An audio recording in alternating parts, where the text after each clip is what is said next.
माननीय सभापती महोदय, मी या ठिकाणी उभा आहे। आम्ही जो विरोधी पक्ष म्हणून या ठिकाणी 260 प्रस्ताव दिला, त्यामध्ये अनेक विषय आहेत आणि ज्याचा उल्लेख अनिल परब साहेबांनी केला की विशेष करून कृषी खात्याचा हा विषय आहे आणि किमान कृषी खात्याचे मंत्री, राज्यमंत्री किमान इथं उपस्थित असले पाहिजेत अशी सार्थ अपेक्षा आमची या ठिकाणी असणार आहे। आता आशिष शेलार साहेब पण निघालेत, आदित्यताई बाहेर जाऊन आहेत, म्हणजे झालं मग कोरम। तुम्ही निरोप दिला तरी मंत्री येणार, तुम्ही सिनियर आहात। त्यामुळं शासनाचा एकूणच 260 चा प्रस्ताव दिल्यानंतर, विषय दिल्यानंतर किती गांभीर्य शासन आहे हे मंत्र्यांच्या उपस्थितीवरून सभापती दिसून येते। शेतकऱ्यांचा प्रश्न आहे, शेतकऱ्यांच्या बद्दल विरोधी पक्ष प्रस्ताव मांडतोय, त्याचं आम्हाला घेणं देणं नाही आहे। कृतीतून त्यांनी दाखवून दिलेलंच आहे, घेणं देणं नाही आहे। आता इथं विधिमंडळातल्या उपस्थितीवरून देखील कृषी मंत्री आणि कृषी राज्यमंत्र्यांनी मेसेज दिलाय महाराष्ट्रातल्या जनतेला की आम्ही इथं प्रश्न शेतकऱ्यांचा उपस्थित झाला तरी आम्ही इथं सुद्धा दखल घेणार नाही, फील्डवर आम्ही दखल घेतच नाही, इथं सुद्धा दखल घेणार नाही, हे दाखवून देण्याचं काम कृषी मंत्री आणि कृषी राज्यमंत्र्यांनी आता सभापती महोदय केलेलं। आमचं हे आयुध आहे। आता नसले तरी आम्हाला बोलावं लागेल, कारण की शेवटी या राज्यातला शेतकरी आज 1.5-2 कोटी शेतकरी या राज्यामध्ये शेतीवर अवलंबून आहेत। किमान 4 कोटी लोक डायरेक्ट शेतीशी निगडीत असणारा हा वर्ग या ठिकाणी आहे। आज त्यांची या राज्यामधली अवस्था काय? जवळजवळ 3 लाख कोटीचा या ठिकाणी कृषी आणि इतर संलग्नाचा या ठिकाणी उलाढाल या राज्यामध्ये आपल्या सगळ्या अर्थकारणामध्ये त्या ठिकाणी होते, परंतु राज्याच्या एकूण उत्पन्नात GSDP मध्ये कृषी विकासाचा दर हा 13% 11.5% आलेला आहे। जसं मंत्री नसतात तसं आता विकासाचा दर सुद्धा या दुर्दैवाने या राज्यामध्ये 13 11.5 वर आलेला आहे। हे पंतप्रधानांच्या इकॉनॉमिक ॲडवायझर कमिटीच्या सप्टेंबरच्या रिपोर्टमध्ये, नाही तर परत कुठून आकडेवारी आली म्हणून विचारलं जाईल। याच्यावरून निश्चितपणे लक्षात येते की जो शेतकरी आज आमच्या सगळ्यांचा पोशिंदा आहे, तारणहार आहे, त्याची अवस्था या राज्यामध्ये काय परिस्थिती या राज्यामध्ये निर्माण झालेली आहे आपल्याला लक्षात। गेले 6 दिवस सभापती महोदय हे अधिवेशन भरतंय, विदर्भामध्ये भरतंय, विदर्भातले प्रश्न मी पुढे मांडणारच आहे। या हजारो कोटीतून नेमका शेतकऱ्याला काय फायदा मिळाला? तर या बजेटमध्ये 600 कोटी मिळाले। कृषी मंत्र्यांनी स्वतःची पाठ थोपटून घेतली, 10-15 हजार कोटीच्या मागणीमध्ये फक्त 600 कोटी मिळाले। ही शोकांतिका या महाराष्ट्राची त्या ठिकाणी। आणि म्हणून या कृषी विभागाच्या अनेक विषय आहेत। सभापती महोदय, काल मंत्री महोदयांनी परवा आकडेवारी सांगितली की जवळजवळ 6,56,000 शेतकऱ्यांना 6,000 कोटीची निधीची आवश्यकता आहे। हे ऑफिशियली या ठिकाणी जाहीर केलं, परंतु या शेतकऱ्यांना कुठलीही मदत त्या ठिकाणी झालेली नाही। एका बाजूला सरकार मोठ्या उद्योगपतींचे 16 कोटी रुपये या ठिकाणी माफ करतं त्या ठिकाणी, परंतु 6,000 रुपयाची कर्ज 6,000 रुपये शेतकऱ्याला नाहीत, हे वास्तव आहे। एका बाजूला शेतकरी अडचणीत आहे, परंतु दुसऱ्या बाजूला शक्तीपीठाच्या माध्यमातून एक अन्याय मार्ग या राज्यातल्या शेतकऱ्यांच्या जमिनी काढून घेऊन करण्याची भूमिका शासन या ठिकाणी घेतंय। संपूर्ण 12 जिल्ह्यातले शेतकरी याच्या विरोधात आहेत, परंतु शासन ऐकायला तयार नाही, हे वास्तव या राज्यातला शेतकरी उघड्या डोळ्यानं बघतो। सभापती महोदय, मराठवाडा असेल, या सगळ्या परिसरामध्ये मधल्या काळात अतिवृष्टी झाली। या अतिवृष्टीमध्ये 1,13,00,000 शेतकरी बाधित झाले, 84 लाख हेक्टरचं नुकसान शेतीचं झालं, जवळजवळ 400 लोकांचे मृत्यू झाले। आम्ही आकडेवारी ऐकत होतो, सन्माननीय मुख्यमंत्री असतील, उपमुख्यमंत्री असतील, यांनी दौरे केले, आकडे जाहीर केले, 31,000 कोटीचं पॅकेज जाहीर केलं, परंतु पॅकेजमधला किती निधी पोचला हे आकडेवारी सांगायला त्या ठिकाणी शासन तयार नाही। 31,000 कोटीतले नेमकं शेतकऱ्याच्या पदरात किती पडले हे या ठिकाणी सांगायला तयार नाही। छत्रपती संभाजीनगर असेल, धाराशिव, नांदेड, वाशिम, अहिल्यानगर या सगळ्या जिल्ह्यातलं प्रामुख्यानं पिकाचं नुकसान सर्वाधिक या ठिकाणी झालं, परंतु आशेवर बसलेल्या शेतकऱ्याला न्याय मिळाला नाही। सभापती महोदय, जानेवारी ते ऑक्टोबर या एवढ्या महिन्यामध्ये 899 शेतकऱ्यांनी दुर्दैवानं आत्महत्या केली। आम्ही एका बाजूला विकासाच्या गप्पा या ठिकाणी मारतोय, आम्ही एका बाजूला केंद्राचं राज्याची वाहवा या ठिकाणी करतोय, आम्ही नगरपालिका नगरपंचायतीमध्ये सगळ्यांची भाषणं ऐकली की एवढ्या गोष्टी झाल्या की 899 लोकांना आत्महत्या करण्याची वेळ आली। सभापती महोदय, हे वास्तव या ठिकाणी आपल्यासमोर मला मांडताना अत्यंत दुःख या ठिकाणी होतं। सभापती महोदय, लोकसभेमध्ये नुकसान भरपाईचा विषय आला। सकाळी केंद्रीय मंत्री म्हणतात प्रस्ताव आला नाही, दुसऱ्या दिवशी सांगतात प्रस्ताव आला। आम्हाला कळत नाही की नेमकं काय झालं। 27 नोव्हेंबर आणि 2 डिसेंबर असा 2 वेळा केंद्राला प्रस्ताव सादर केलाय का, याचाही खुलासा होणं गरजेचं आहे। का ट्रिपल इंजिन सरकार म्हणायचं, डबल इंजिन सरकार म्हणायचं, केंद्राचं आणि राज्याचं डबल इंजिन सरकार आहे, कुठेही कमी पडणार नाही। प्रस्तावच तुमचा महिनाभर जात नसेल तर या ट्रिपल इंजिन आणि डबल इंजिनचा आमच्या शेतकऱ्याला काय फायदा। Help delayed is help denied. सभापती महोदय, तुम्ही मदत जर वेळानं लावली, आता तर या ठिकाणी हा सीझन आपला गेलेलाच आहे, पुढच्या सीझनला सुद्धा रानं तयार होणार नाहीत, कारण की काही रानं खरडून गेलेले आहेत, याची जाणीव सभापती महोदय आपल्याला निश्चितपणे या ठिकाणी। आता खरडून गेलेल्या जमिनीसाठी JR काढला, 3.5 लाख रुपयाची घोषणा त्या ठिकाणी केली, प्रत्यक्ष 30,000 रुपये मिळणार आणि राहिलेलं मनरेगामधून काम करायचं आणि ते पैसे मिळणार, म्हणजे प्रत्यक्ष मदत ही या ठिकाणी होणारच नाही। हे वास्तव सभापती महोदय या फसव्या JRच्या माध्यमातून मला आपल्यासमोर आणायचं। आज शासन म्हणतं आम्ही अनेकांना या ठिकाणी मदत पोचवली, परंतु माझ्याकडे लातूर जिल्ह्यातली यादी आहे। लातूर जिल्ह्यातील निलंगा तालुक्यातली जवळजवळ 30 शेतकऱ्यांची यादी आहे की ज्यांना 1ही रुपया मदत त्या ठिकाणी पोचलेली नाही। त्यातील एकाचं नाव मी या ठिकाणी घेतो, गोपाळ सूर्यवंशी यांची 80 आर जमीन खरडून गेली, फक्त 20 आर जमिनीचा त्या ठिकाणी नुकसान भरपाई मिळाली। का? हे ड्रोननं सर्वे झाले।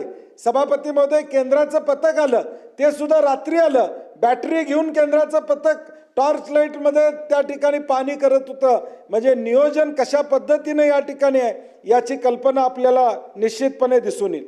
पशुधनाचं नुकसान झालं, आज एखादी म्हैस घ्यायची असेल, गाय घ्यायची असेल तर 1 लाखाच्या खाली कुठली म्हस मिळत नाही, 1.5 लाख 2.5 लाखाच्या वरती गाय आणि म्हशी मिळतात। मदत आम्हाला किती मिळाली? 37,000 रुपये मदत या ठिकाणी फक्त त्या ठिकाणी जाहीर झाली। विहिरीचा गाळ काढायचा आहे सभापती महोदय, एक जुनी म्हण आहे ग्रामीण भागामध्ये, घरचं घर पाहावे बांधून, लग्न करावे, मुलीचे लग्न करावे आणि विहीर बांधून बघावी। ह्या 3 गोष्टी ग्रामीण भागामध्ये महत्त्वाच्या आहेत की घरातलं लग्न करून बघावे, घर बांधावे आणि विहीर बांधावी। आता विहीर बांधायसाठी सभापती महोदय आपण किती देतोय? 30,000 रुपये फक्त या ठिकाणी देतोय। पूर्ण 20 विहीर कोसळलेले, त्याला फक्त 30,000 आपण या ठिकाणी दुरुस्तीसाठी देतो। सभापती महोदय, ही आकडेवारी पाहिल्यानंतर हे 31,000 कोटीचं पॅकेज, हे पॅकेज नाही आहे तर फक्त या ठिकाणी दाखवायसाठी केलेला या ठिकाणी शो आहे असं म्हणायला हरकत नाही। सभापती महोदय, हे कमी का काय म्हणून आता बोगस बियाणे आणि खते हे एक मोठं रॅकेट या महाराष्ट्रामध्ये निर्माण झालेलं। परवा छत्रपती संभाजीनगरमध्ये या ठिकाणी लीप फर्टिलायझर नावाचे बोगस खताची निर्मिती केली जाते, 19 लाख रुपयाची खतं ही त्या ठिकाणी पकडण्यात आली। परभणी जिल्ह्यात पाथरीमध्ये अवैधरित्या युरियाची वाहतूक केली जाते, हे पकडण्याचं काम त्या ठिकाणी झालं। आज राजरोसपणे या सगळ्या गोष्टी, बोगस खते असतील, बोगस बियाणे असेल, हे आमच्या शेतकऱ्याचे माती मांडण्याचं काम हे शासन प्रामुख्यानं करतं। राज्यामध्ये सभापती महोदय मागच्या 25 वर्षापासून कृषी विभागामध्ये 1150 क्वालिटी कंट्रोल अधिकारी होते, तो आकडा 350 वर आला अशी आमची माहिती आहे। मग जर आकडा 1150 वरून 350 वर आणला असेल, हे वास्तव असेल, तर मग खतं आणि बियाणं बोगस याच्यावर कंट्रोल कसा या ठिकाणी होणार? आणि या सगळ्यातून कृषी विभागाबद्दल किती आस्था आहे शासनाला हे निश्चितपणे या ठिकाणी लक्षात येतं। पीक विम्याची वास्तवता तशीच आहे। पीक विम्याच्या संदर्भात राज्य शासनानं सांगितलं की या हप्त्यामधून कृषी समृद्धी योजना आम्ही जाहीर करणार, परंतु त्याला यावर्षीच्या बजेटमध्ये कुठं त्या ठिकाणी उल्लेख आम्हाला दिसत नाही। कृषी समृद्धी योजना नेमकी कुणासाठी आहे हे आम्हाला कळत नाही का ती कागदावर आहे हे आम्हाला कळत नाही। पारघर जिल्ह्यामधला वाडा इथला शेतकरी सभापती महोदय मधुकर पाटील, प्रधानमंत्री फसल योजनेअंतर्गत नुकसान भरपाई किती मिळावी? 2 रुपये 30 पैसे नुकसान भरपाई या शेतकऱ्याला या ठिकाणी मिळाली. म्हणजे शेतकऱ्याची थट्टा निसर्गानं लावलेलीच आहे. शासन सुद्धा आता कमी पडत नाही त्याचे या ठिकाणी थट्टा करण्यासाठी. धाराशिव जिल्ह्यातील चिंचपूर गावातील शेतकरी अजित ढगे यांच्या 6 एकराच्या बागेचं नुकसान झालं. द्राक्ष बागेचं अजून 1ही रुपया मदत या शेतकऱ्याला या ठिकाणी मिळाली नाही. सभापती महोदय, मागच्या वर्षी 55 लाख शेतकऱ्यांनी विमा उतरवला गेला होता. यावर्षी तो आकडा फक्त 6 लाखावर आहे. याचा अर्थ शेतकऱ्यांच्या बद्दल शासनाची अनास्था, विमा कंपन्यांचा एका बाजूला लूट चालूच आहे, परंतु दुसऱ्या बाजूला शेतकऱ्याचाही विमा कंपन्यांचा विश्वास उडालेला आहे. हे या मागच्या आकडेवारीवरून या ठिकाणी दिसून येतं. आणि म्हणून या हवामान बदलाच्या सगळ्या परिस्थितीमध्ये शेतकऱ्याला न्याय मिळणार का नाही ही वास्तवता मला या ठिकाणी मानायची. सभापती महोदय, कर्जमाफी आणि कर्ज पुनर्गठन सन्माननीय मुख्यमंत्री महोदयांनी जाहीर केलं कर्जमाफी करणार. उपमुख्यमंत्री म्हणतात मी कुठं बोललो होतो? दोघांच्या मध्ये सुसंवाद नाही अशी परिस्थिती आहे, कारण की कर्जमाफी केल्याशिवाय पर्याय नाही. आणि सभापती महोदय, मुख्यमंत्री महोदयांनी कमिटी नेमली.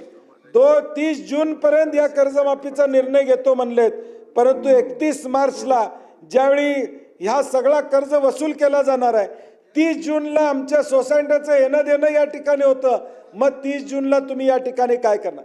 थकीत असणारच नाही कर्ज शेतकऱ्याचं, मग तुम्ही त्या ठिकाणी करणार काय? आमची मागणी आहे सभापती महोदय, तुम्हाला कर्जमाफी करायची असेल तर ताबडतोब आता निर्णय घ्या. तुम्ही पुढच्या वर्षी निर्णय कसा या ठिकाणी घेताय? मग शेतकऱ्यांना थकीत जायला पाहिजे, जुनं नवं नाही केलं नाही पाहिजे. सोसायटी लेवलला सभापती महोदय आपल्याला माहित आहे, जुनं नवं या ठिकाणी केलं जातं. नवीन कर्ज काढून जुनं भरण्याची प्रथा अनेक सोसायट्यांमध्ये, अनेक जिल्हा मध्यवर्ती बँका ते करतात. मग या 31 मार्चला आव्हान आम्ही शेतकऱ्याला करायचं का? हे जुनं नवं करू नका, परंतु थकीत राहिलं, कारण की RBIच्या नियमाप्रमाणे थकीत असेल तरच तुम्हाला कर्जमाफी करता येईल. त्याच्याऐवजी यातून काहीतरी मार्ग काढणं अपेक्षित आहे असं माझं मत आहे. सभापती महोदय, एका बाजूला कर्जमाफी करणार ही घोषणा होते, दुसऱ्या बाजूला कर्जाचं पुनर्गठन करणार अशा पद्धतीचा या ठिकाणी घोषणा होते. नेमकं शेतकऱ्याला काय मिळणार हेच या ठिकाणी कळत नाही. पदोपदी शेतकरी अडचणीत येतोय, हे वास्तव सभापती महोदय या निमित्तानं आपल्यासमोर मला या ठिकाणी मांडायचं आहे. सभापती महोदय, उपमुख्यमंत्री इथं त्या ठिकाणी आहेत. मराठवाड्यामध्ये अतिवृष्टी झाली, त्यानंतर शिंदेसाहेब एक जन आंदोलन राष्ट्रीय समन्वय समितीने एक अभ्यास गटाच्या माध्यमातून एक रिपोर्ट तयार केलेला आहे की उद्याच्या भविष्यकाळात या मराठवाड्यातल्या परिसराला या अतिवृष्टीमुळे त्रास होऊ नये किंवा काय उपाययोजना केल्या पाहिजेत याची माहिती देण्याचा प्रयत्न केला आहे. माझी शासनाला विनंती आहे की या सगळ्यांच्यावर बसून येणाऱ्या भविष्यकाळात काय उपाययोजना मराठवाड्यासाठी करता येईल हा प्रयत्न करावा. सभापती महोदय, आज विदर्भामध्ये अधिवेशन आहे. कापसाची अवस्था काय, सोयाबीनची अवस्था काय? CCIला हायकोर्टानं निर्देश द्यायला लागतात की या ठिकाणी खरेदी केंद्र वाढवा. 30 क्विंटलपर्यंत हेक्टरी खरेदी करावी अशी शेतकऱ्यांची मागणी आहे. ती 10 क्विंटलच या ठिकाणी CCI खरेदी करते. खरेदी केंद्र कमी आहेत, दर MSPचा या ठिकाणी कमी आहे आणि ह्यातून भरडून जाऊन पुन्हा तुम्ही 30 क्विंटल सुद्धा घेणार नाही, फक्त 10 क्विंटल घेणार. म्हणजे फक्त फसवण्याचं काम शेतकऱ्याला प्रामुख्याने या ठिकाणी चालू आहे. हे वास्तव मी या ठिकाणी आपल्यासमोर त्या ठिकाणी मांडू इच्छित आहे. 260 आणि अंतिम आठवडा आम्ही एकत्रित केलेला आहे. सभापती महोदय, शेतकरी झाल्यानंतर आता नगरविकास आणि या विषयावर मी आपलं मत व्यक्त करणार आहे, परंतु शेतकऱ्यांचा विषय संपवण्यापूर्वी 4 ओळी फक्त मी व्यथा शेतकऱ्याच्या मांडू इच्छितो. अतिवृष्टी करून पाऊस जिंकला, अतिवृष्टी करून पाऊस जिंकला, भाव पाडून व्यापारी जिंकला. अतिवृष्टी करून पाऊस जिंकला, भाव पाडून व्यापारी जिंकला. खोटे बोलून सरकार जिंकले, कष्ट करून हरला तो फक्त शेतकरी हरला, तो फक्त शेतकरी हरला. हे वास्तव या आकडेवारीतून मी आपल्यासमोर त्या ठिकाणी मांडतोय. हे जी काही मी आकडेवारी आपल्यासमोर मांडली ती निश्चितपणे त्याचं उत्तर अजून कृषी मंत्री आलेले नाहीत, परंतु किमान त्यांच्या उत्तरामध्ये या ठिकाणी हे यावं अशी आमची अपेक्षा आहे. सभापती महोदय, अंतिम आठवडा प्रस्तावामध्ये आणि आपण 260 दोन्ही क्लब केलेला आहे. नगर विकासासंदर्भातले काही विषय आहेत की आज मुंबई महापालिकेमधल्या FD किंवा मुंबई महापालिकेतले पैसे काढून आता विकास करण्याचं काम या ठिकाणी चालू आहे.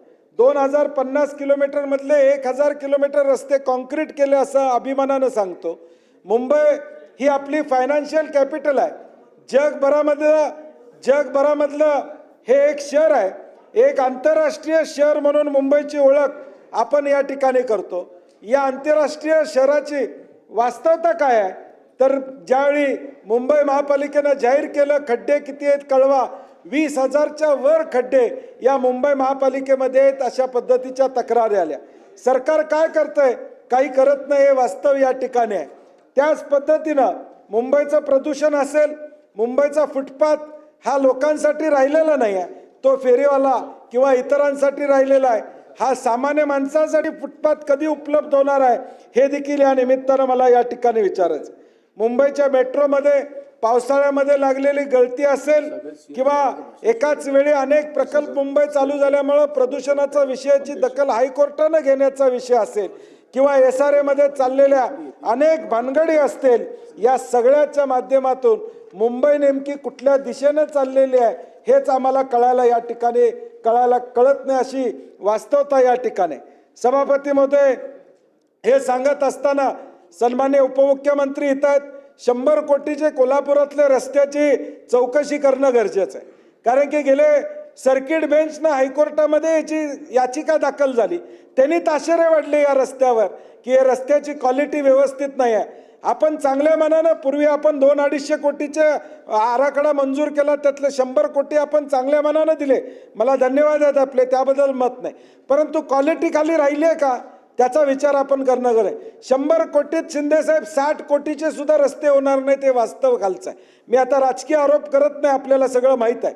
परंतु हे 100 कोटीचे क्वालिटी रस्त्याची कोल्हापूरमधली काय आहे, पुढच्या पावसाळ्यापर्यंत सुद्धा हे रस्ते राहणार नाहीत. येणाऱ्या महानगरपालिकेच्या निवडणुकीचं मतदान होईपर्यंत जरी राहिले तरी धन्यता मानावी लागेल, ही वास्तवता या रस्त्याची सभापती महोदय या ठिकाणी आहे. आणि म्हणून हे करत असताना सभापती महोदय दुसरा एक मुद्दा, शिंदेसाहेब इथं आहेत, पुणे रिंग रोडचे 12 पॅकेजेस या ठिकाणी आपण काढले. 7 पॅकेजेसचं आपण टेंडर काढलं, ते ओपन झाले, कामं चालू झाली. पुण्याला रिंग रोड हे अनेक वर्षाचं स्वप्न आहे. अनेक वर्ष हे स्वप्न अपूर्ण होतं, परंतु मागच्या काळामध्ये स्वप्न पूर्ण झालं. परंतु यामधलं E5, E6 आणि E7 शिंदेसाहेब, Pune ring रोडचं E5, E6 आणि E7 हे पॅकेज जानेवारीमध्ये ओपन झाले, खरं अजून बिड फायनल होत नाही. जानेवारीमध्ये टेंडर ओपन झाले, 9 महिने झालं. राहिलेले 7 पॅकेज तुम्ही ओपन केले, कामं चालू झाली, परंतु हा 3 पॅकेज मात्र या ठिकाणी प्रलंबित आहेत. कुणाचा दबाव आहे का टेंडर देण्यासाठी आम्हाला कळत नाही, परंतु नेमकं काय गोड बंगाल आहे यातलं आम्हाला या ठिकाणी कळणं गरजेचं, अशी परिस्थिती या ठिकाणी. सभापती महोदय, आज अनेक भ्रष्टाचाराचे प्रकरणं आपल्यासमोर या ठिकाणी येत आहेत. या GSTच्या नावाखाली वैद्यकीय वस्तू खरेदी प्राधिकरणानं तब्बल 15% नफा घशात त्या टेंडर लोकांच्या घालण्याचं काम केलेलं. सभापती महोदय, औषध खरेदी झाली, GST 5%वर आला, परंतु त्याचा फरक त्या ठिकाणी किंवा त्याचा जो परिणाम असतो टेंडरमध्ये तो कुठेही दिसत नाही. आणि दरवाढीनं या टेंडरमध्ये या ठिकाणी अनेक चुकीच्या गोष्टी झाल्या अशी आमची माहिती या ठिकाणी आहे. प्रामुख्यानं टेंडर क्रमांक 215 काढताना त्या औषधाच्या GSTचा दर 18% होता, तो नंतर 5% झाला, परंतु दरात कुठली कमतरता या ठिकाणी झालं नाही, टेंडर कमी दरानं त्या ठिकाणी आलं नाही. सभापती महोदय, हे दरात गोलमाल असताना देखील या ठिकाणी छत्रपती संभाजीनगर, बीड, वाशिम आणि नागपूर आणि यवतमाळ या महाविद्यालयामध्ये काही खरेदी झाली. अधिष्ठानाने पत्र पाठवून सांगितलं की यात भ्रष्टाचार त्या ठिकाणी झालेला आहे. सोडियम हायपोक्लोराईडचे जार हे 550 जारचा पुरवठा या रुग्णालयात केलेला आहे आणि ऑलरेडी या जारची गरज नाही, या केमिकलची गरज नसताना ही खरेदी झालेली आहे. पुढच्या 6 महिन्यामध्ये एक्सपायर झाल्यानंतर ह्याला जबाबदार सभापती महोदय पुढच्या काळामध्ये कोण असणार आहे हे या ठिकाणी महत्त्वाचं. एका बाजूला औषध खरेदीमध्ये आरोग्य विभागामध्ये जवळजवळ आरोग्य विभागाच्या या खरेदी प्रक्रियेमध्ये सभापती महोदय 6वा मजला जो काय तिथं आरोग्य विभागाचा आहे तिथलं CCTV फुटेज गेल्या 3 महिन्याचं काढलं पाहिजे. कोण कॉन्ट्रॅक्टर तिथे येतात आणि कशा पद्धतीनं या 700 कोटीच्या टेंडरमध्ये कशा पद्धतीनं या ठिकाणी भ्रष्टाचार झाला आहे हे आपल्याला निश्चितपणे उद्याच्या भविष्यकाळात या ठिकाणी दिसून येईल. सभापती महोदय, हे बोलत असताना परवा नगरपालिका नगरपंचायतीच्या निवडणुका त्या ठिकाणी झाल्या. नगरपालिका आणि नगरपालिकेच्या पंचायतीच्या निवडणुकीमध्ये सन्मान्य मुख्यमंत्री उपमुख्यमंत्री यांच्यावरनं आम्ही बरीच चर्चा ऐकली. तिजोरीची चावी कुणाकडे आहे, तिजोरी कुणाकडे आहे.